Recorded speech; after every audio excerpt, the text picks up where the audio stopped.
ስጋ ማርያም ተገልጦ በአጭር ቁመት በጠባብ ደረት ፍጡር መስሎ የእግዚአብሔር ቃል ዓለማትን የፈጠረው ኢየሱስ ክርስቶስ ኢየሱስ የሚል ስም ተሰጥቶት ተገልጦ የታምራት ሁሉ መጀመሪያ ያደረገበት ነው። በእምነት የነካኝ ሰው አለ አላቸው።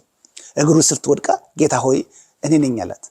እምነትሽ አድኖሽ። ካንቺ የሚወለደው ከሶስቱ ቅዱስ አንዱ ቅዱስ ነው። ይኩነኒ እንደ ቃለ ይሁንልኝ ብላ ተቀበለች። ስትቀበላት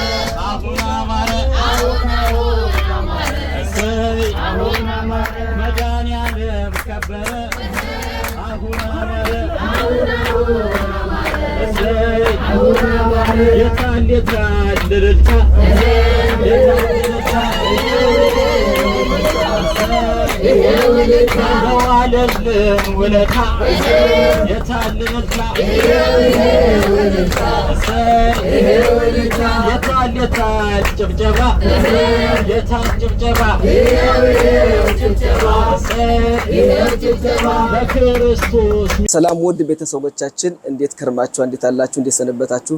እንኳን ለልደተ በዓሉ አደረሰን። እንግዲህ ልደተ በዓሉን በቅድስት ሀገር ኢየሩሳሌም በቤተልሔም በመልካም ሁኔታ አሳልፈናል።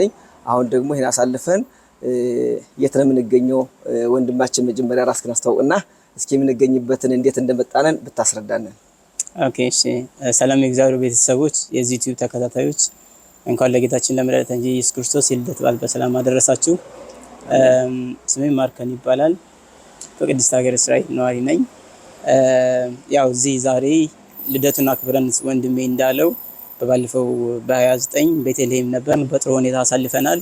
ዛሬ ደግሞ የእኛዋን ቅዳሜ እረፍታችንን በዚህ በቃና መንደር ተገኝተናል ማለት ነው። በዚህ በቃና መንደር ብዙዎቻችሁ እንደምታስታውሱት ከሺህ ዓመታት በፊት ወደ ኋላ ተጉዘን የነ ዶኪማስን ሰርግ ቤት ታዳሚ እንድንሆን እነሆ ዛሬ እዚህ መተናል ማለት ነው። ጌታችንን እንዲሁም ሐዋርያቱንና እናታችን ቅድስት ድንግል ማርያምን በሰርግ ቤት የነበራቸውን ቆይታ የነበራቸውን ኮንቨርሴሽንም ሪቪው አድርገን ከቦታው ተሳልመን በረከት ይዘን ለመሄድ እዚህ መተናል ማለት ነው። መልካም ቆይታ ይሁንላችሁ። አዎ፣ ስለዚህ ሁላችሁም እንግዲህ ይሄን አይታችሁ ይሄን ተጋብዛችሁ በረከት እንድታገኙ ቀጣዩን እናስጎበኛችኋለን። ታያላችሁ፣ እኛም ጎበኛለን። ሁላችሁም በያላችሁበት ሰላም እግዚአብሔር አይለያችሁ። ሌሎቻችሁ አይሰማችሁም? ያለንበት ቦታ ምን ይባላል? በዕብራይስጥ ቋንቋ ክፋር ካና የካና የገጠር መንደር ማለት ነው። ክፋር ካና የገጠር መንደር፣ ክፋር ገጠር መንደር ነው። ካደረበት ስፍራ መሆኑ ተረጋግጦ በዚህ ቦታ ላይ ቤተ መቅደስ ሰርተው አሁንም ለዓለም ሕዝብ እያስጎበኙት እንዲሁም ደግሞ ጋብቻቸውን ለማስባረክ በተለያየ ዓለማት ያሉ ሰዎች መጥተው ፕሮግራም የሚያደርጉበት ቅዱስ ስፍራ ነው። ታሪካዊ ቦታ ነው። በዮሐንስ ወንጌል ምዕራፍ 2 ላይ ታሪኩ ተመዝግቦ የሚገኝ ስፍራ ቦታ ላይ ነው የምንገኘው። ወደ ውስጥ እንገባና ድንጋዩን በዛ ዘመን ይጠቀሙበት የነበረ መጥመቂያ ድንጋዩን እናያለን። በታች ጸሎት አድርገን ወደ መናፈሻ ቦታ እንሄዳለን ማለት ነው። ኑ ተከተሉኝ።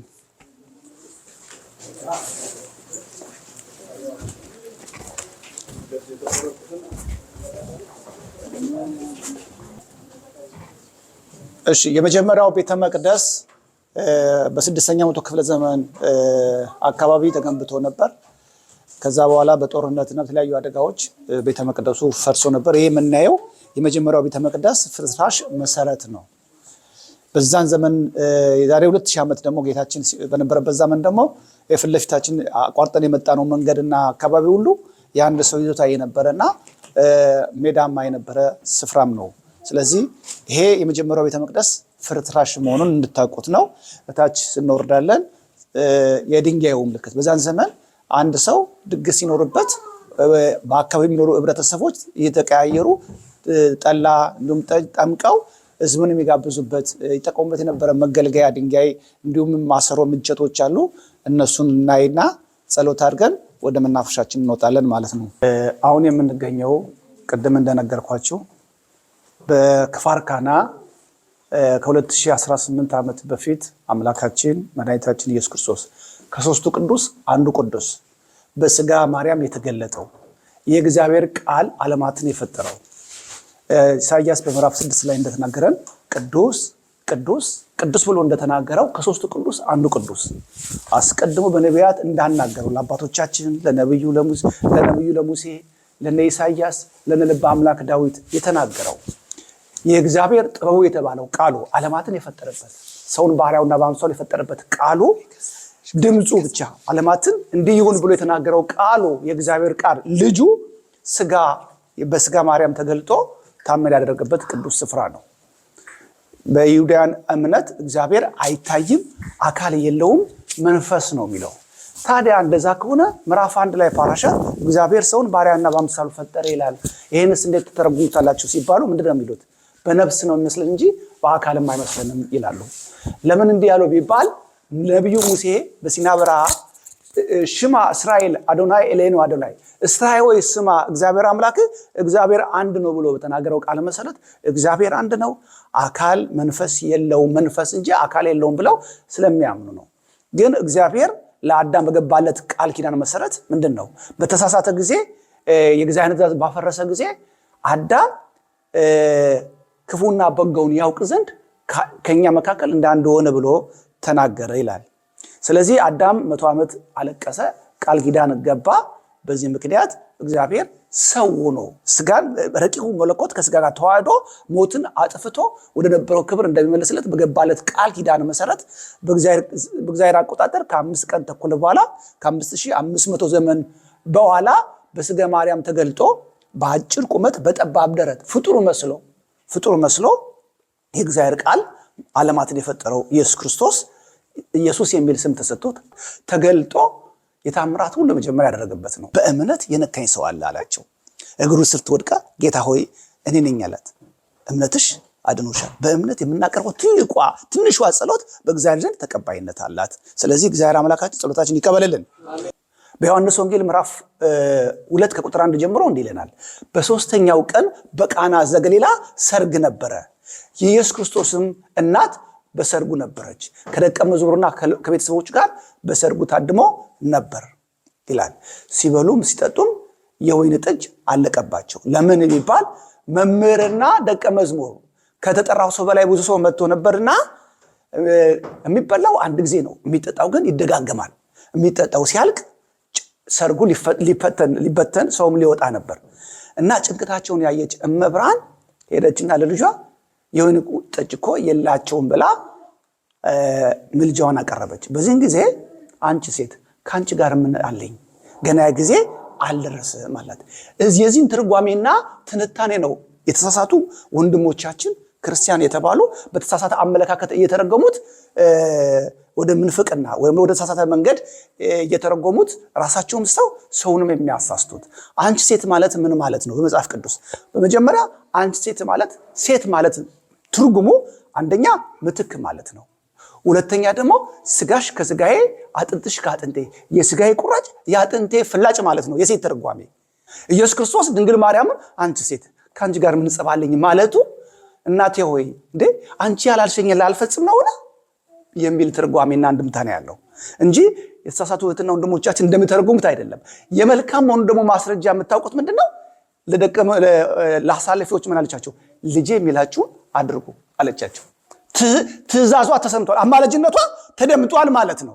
ሰምቷታል። አንቺ ሴት ከአንቺ ጋር ምን ጸባለኝ፣ ገና ጊዜ አልደረሰም ማለቱ ደግሞ እጣጅ የወይን ልቅላቄው አንደኛ አላለቀም፣ ሁለተኛው ደግሞ አማናዊው እውነተኛው በወይን የሚመስለው ደም የመሰጠበት ጊዜ ገና አልደረሰም። አሁን ግን ያልሽኝን ነገር አደርጋለሁ ማለት ነው። አንቺ ሴት ከአንቺ ጋር ምን ጸባለኝ ብሎ የመለሰላት። እሷም እንደተቀበላ ታውቃ ልጅ የሚላችሁን አድርጉ አለቻቸው። እነሱም ምን እናደርጋሉት?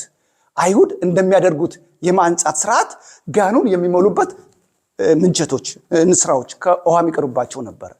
እየተመላለሱ በሉ ባዶ መሆኑን ድንጋዩን ካወቀ በኋላ ውሃ ሙሏቸው አላቸው። እነሱም እየተመላለሱ ውሃ መሏቸው። ከዛ በኋላ ምንድን ያላቸው? መጀመሪያ አሳዳሪውን ጥሩት። ጠጅ ቀማሽ አለ፣ ለማን መሰጠት እንዳለበት የሚያውቅ ጥሩ ጠጅ መሆኑን የሚረዳ አሳዳሪ አሳላፊ ይባላል በነገስታት ዘንድ። እሱን ጠሩትና እና ይሄን ቅመስ ተበላል አለ። እሱ ሲቀምስ በጣም ገረመውና ሙሽራውን ጠራው። አንተ መጀመሪያ ሰው መልካሙን ቆንጆውን የሚጣፍጠውን የወይን ጠጅ ያቀርባል፣ ከዛ በኋላ ሲሰክሩ መናኛውን ቅራሪውን ያቀርባል። አንተ እንደሚጣፍጠውን እስካሁን ደብቃ ኖሯል አለው። ይሄን የመጀመሪያ ታምራት በደቀ መዝሙሩ ፊት ጌታችን ክብሩን ገለጠ። ታምር አድራጊ እውነተኛ የእስራኤል ነብይ መሆኑን ተከታዮቹ አወቁ። ተረዳችሁኝ?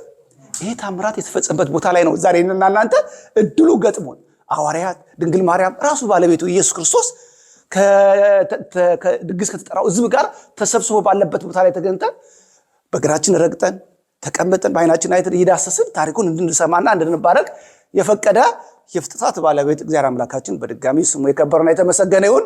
ቤተሳይዳ፣ በኮሪዛ፣ በክፋርናሆም ከተሞች ክርስቶስ ታምራት ሲያደርግና ሲያስተምር አጋንንትን ከሰው ላይ ሲያስወጣ አጋንንት የለፈለፉት ቃል ነው። ስም በተጠራበት አንገኝም ብሎ ቃል የገቡ ነው። ነገር ግን ሁሉም በአግባቡና በስርዓቱ ከልብ ከእምነት ሊሆን ይገባል። ያቺን ሴት ታውቋታላችሁ? 12 ዓመት ሙሉ ደም ሲፈሳት የነበረች ገንዘቧን ሀብቷን ሁሉ ለጠንቋይና ለቅጠል ባጣሽ ለስር ማሽ ለባለ መድኃኒተኛ አለ ሲሏት እየሰጠች መድኃኒት መፍትሄ ያላገኘች መጨረሻ ላይ ዝናዋን ስትሰማ ምንድነው ያደረገችው? እውነት ይህ ሰው ከኋላ እንኳን እጄ ጨርቁን ብዳስስ እፈወሳለሁ እድናለሁ ብላ አምና በእምነት ሄደች ነው። ከሰው ተደብቃ ነው። ለምን? ሁሌ ደም ስለሚፈሳት ጠረን አላት፣ ትሸታለች፣ ሰው አይቀርባትም። በዚህ የተነሳ በእምነት አምና ሄዳ ማንም ሰው ሳያልት አንገቷን ዝቅ አድርጋ የልብሱን ጫፍ ዳሳ ነካችው። በዚህም ጊዜ በፍጥነት ደሟ ቀጥ አለ። ከውስጧ የነበረው የዲያብሎስ መንፈስን ኃይል ተለይቷ ሲሄድ አወቀች። ጌታችን ሁሉን አዋቂ ነው፣ ልብ አዋቂ ነውና ማን ነው የነካኝ ብሎ ዞር አለ። ሐዋርያት ግራ ገባቸው። ጌታ ሆይ ከ10 መንደር ከ5,000 በላይ ህዝብ እያጋፋ እየተከተለ ማን የነካኝ ትላለህ አለው። አይደለም። አንድ መዝሙር ምረጡና አብረን ዘምርና ወደ ስነ ጽሁፉ እንሄዳለን። መዝሙር ምረጡ። አደለ የኖዶኪማስ ቤት ዛሬም ይኸው በዚህ በሰርገኞቹ ቤት በረከት ፈሰሰ በአምላክ ቸርነት ቃና ዘገሊላ ቃና ዘገሊላ በዚያ በሰርግ ቤት ተገኝተሻል ድንግል ከልጅሽ ጋራ ተገኝተሃል ጌታ ከእናት ጋራ ውሃው ተለውጦ የወይን ጠጅ ሲሆን በቃና ገሊላ ሁላችን አየን። እግዚአብሔር ከኖረ በመካከላችን ሁሉ ይሰጠናል ይህን መሰል ወይን ቃና ዘገሊላ ቃና ዘገሊላ በዚያ በሰርግ ቤት ተገኝተሻል ድንግል ከልጅሽ ጋራ ተገኝተሃል ጌታ ከእናት ጋራ የጌታ አምላክነት የተገለጸበት ምንኛ ታደለ የኖዶኪማስ ቤት ዛሬም ይኸው በዚህ በሰርገኞቹ ቤት በረከት ፈሰሰ በአምላክ ቸርነት ቃና ዘገሊላ ቃና ዘገሊላ በዚያ በሰርግ ቤት ተገኝተሻል ድንግል ከልጅሽ ጋራ ተገኝተሃል ጌታ ከእናት ጋራ። በቃና ቤት በቃና ዘገሊላ በድኩማስ ቤት የተገኘች እመብርሃን በአማላጅነቷ የጎደለውን ማድጋና ጠጅ ወደ ወይን ጠጅ ውሃውን ያስለወጠችበት በረከት ታምራት የተገለጠበት ቤት በመልጃዋ በቃል ኪዳኗ የሰዎችን እፍረት የሸፈነች እመብርሃን እኔና እናንተን ኃጢአት ሸፍና የጽድቁ የበጎ ነገር የመንግስት ወራሽ እንድታደርግ የእመቤታችን አማላጅነት የእግዚአብሔር ቸርነት አይለየን። ውሃ ቀርታ ልጇንም አረጋዊ ዮሴፍንም የሟች ልጆች የሆኑ የዮሴፍ የአረጋዊ ዮሴፍ ልጆች እና ዮሐንስ እና ያዕቆብ እና ማርያም እና ሶፋን እነዚህን ሁሉ እንደ ሴትነቷ ውሃ ቀርታ ዱቄት ፈጭታ እንጎቻ ካግራ ትመግብበት የነበረ ውሃ ትቀዳበት የነበረ ስፍራና መልአኩ ያበሰረበት ስፍራ ነው። ላይ ያላችሁ ቀረብ በሉ። ይሰማችኋል? ይሰማል? ይሰማችኋል? እሺ አሁን ያለንበት ቦታ ላይ በሉቃስ ወንጌል ምዕራፍ 1 ከቁጥር 26 ጀምሮ ታሪኩ ተመዝግቦ ይገኛል። ሉቃስ ሐኪሙ ከአራቱ ወንጌሌ አንዱ ወንጌላዊ የሆነው ሶስተኛ ወንጌላዊ ሐኪም በስጋዊ ስራ በኋላም ከሰባቱ አርድእት የነበረው ከሐዋርያት የሰማውን እሱም በሕይወት ቆሞ ያዳመጠውና የታዘበውን በመጽሐፉ ጽፎ ያስቀመጠልን የሐዋርያት ሥራና የሉቃስ ወንጌል የሚለው ሁለት መጽሐፍ የጻፈልን ሐዋርያው ሉቃስ በምዕራፍ 1 ከቁጥር 26 ጀምሮ ቃሉ እንዲህ ይላል። መጀመሪያ ስለ ኤልሳቤጥና ስለ ካህኑ ዘካርያስ ከተናገረ በኋላ በስተርጅናዋ በመልአኩ ብስራት የጸነሰችው የጌታችን መንገድ ጠራጊ የሆነው የስሙ ትርጓሜ ፍስሐና ደስታ የሆነው መጥምቀ መለኮት ቅዱስ ዮሐንስ ተጸንሶ በእምነት ጸንሳ በስተርጅናዋ የሴት ልማድ ከራቀ ፍቶቷ ከቀዘቀዘ በኋላ ከካህኑ ከአገልጋይ ከዘካርያስ የጸነሰችው አክስቷ ኤልሳቤጥ በእምነት 5 ወር ደበቀችው። በ6ኛ ወር ይሄን ምስጢር መልአኩ አወጣው። ለማን? ለድንግል ማርያም። ለምን? ተልኮ ስለመጣ። ምን ይለናል መጽሐፍ ቅዱስ ከቁጥር 26 ጀምሮ? ቅዱስ ገብርኤል መልአኩ ቅዱስ ገብርኤል ከእግዚአብሔር አብ ዘንድ ተልኮ ናዝሬት ወደምትባል ከተማ ተላከ ከአንዲት ድንግል ሴት ነው የሚለው ራሱ መጽሐፉ። አግብታ ቢሆን ኖሮ ድንግል አይላትም። ድንግል ስለሆነች በናዝሬት ከተማ ድንግል ከሆነች ለዮሴፍ ከታጨች ከድንግል ዘንድ ተልኮ መጣ።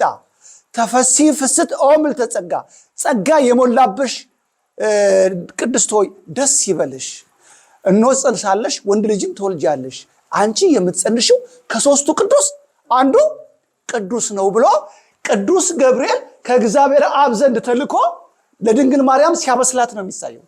እሷ ደግሞ ይህ እንዴት ይሆናል? እኔ ወንድ አላውቅም። ወንድ አታውቅማ። ዮሴፍ ዘመዷ ጠባቂዋ ነዋ።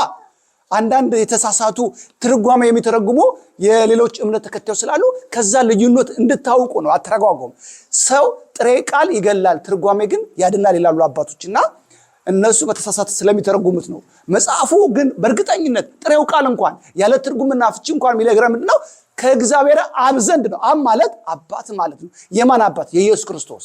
የኢየሱስ ክርስቶስ የቃል አባት፣ ዓለማትን የፈጠረበት ቃሉ የእሱ አባት ነው መልአኩ ገብርኤልን የላከው። ለምን?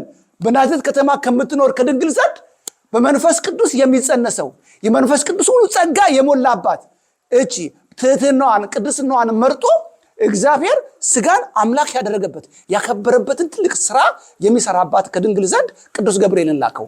ለሰዎች ታላቅ የምስራች ደስታ የሚሆነው የድነታቸው ምክንያት የሚሆነው ሰው ካሁን በኋላ በሕግና በስርዓት ብቻ አይደለም፣ በፍቅር ወዶ ፈቅዶ ለአምላኩ የከንፈር መስዋዕት እንዲያቀርብ ኃጢአትን እንዲተው የፍቅርን የወንጌልን ስርዓት የሚገነባበት በልጁ ነውና በደሙ በልጁ ቤዛ ከኃጢአት ባርነት ከዲያብሎስ ቁራኝነት ነፃ የሚያወጣንን ስራ የተጀመረበት ስፍራ ነው።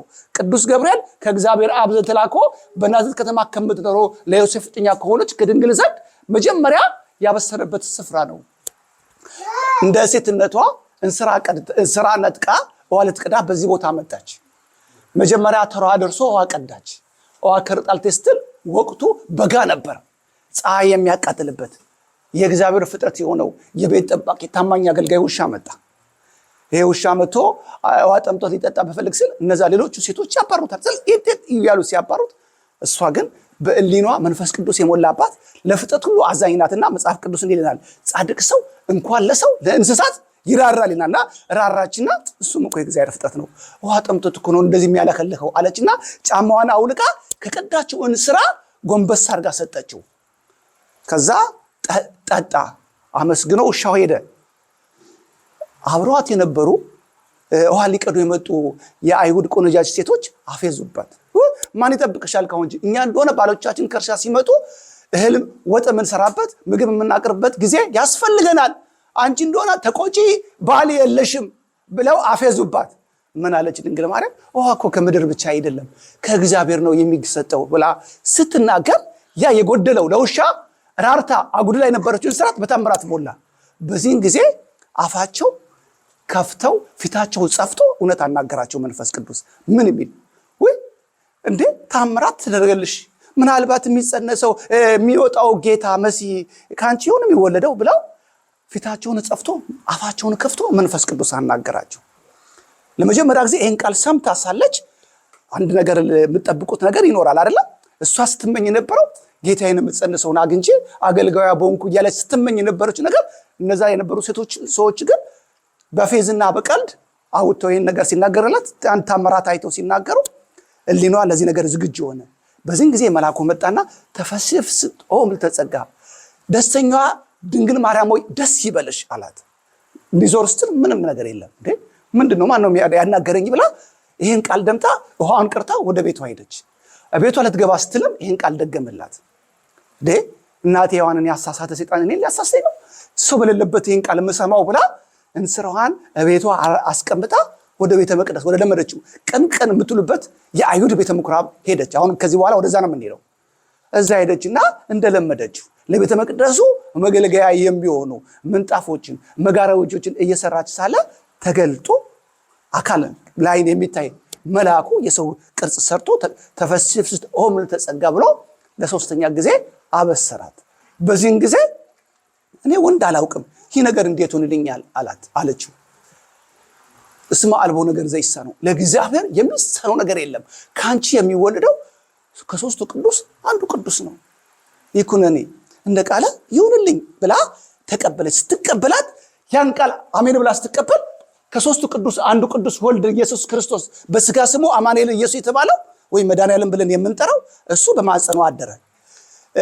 መላእክት ቅዱስ ገብርኤል ሊያበስር ለድንግል ማርያም ሊያበስር ሲላክ ሊቀ መላእክት ቅዱስ ገብርኤል ቅዱስ ሚካኤል ደግሞ ኢየሱስ ክርስቶስን ከአርያም አጅቦ ወደ ምድር ይወርድ ነበር እና እሷ ይኩነኒ እንደ ቃል ይሁንልኝ ብላ ስትናገር አጅቦት ይመጣ የነበረው ኢየሱስ ክርስቶስ ከሶስቱ ቅዱስ አንዱ ቅዱስ ተሰወረበት። ከዛ መልአኩ ደግሞ ድንግልን አብስሮ ሲሄድ መንገድ ላይ ተገናኙ። ከዛ ሰላም ተሰጠጡ። እኔማ ስጋን ልነብስ ነው ለፍጥረት ልገለጥ ነው ብሎኝ አምላኬን አጅቤ ቃሉን አስቤ ስመጣ እዚህ ቦታ ላይ ተሰወረኝ ብሎ ቅዱስ ሚካኤልና ቅዱስ ገብርኤል አወሩ እያመሰገኑ እጹብ ድንቅ ኢየሱስ ስራ ብለው ወደ አርያም ወደ ሶስተኛው የመላእክት መኖሪያ ወደ ሆነው ሰማያት ተመልሰው ሄዱ። ከዚህ ከምናየው ሰማይ በኋላ ሌላ ሰማይ አለ።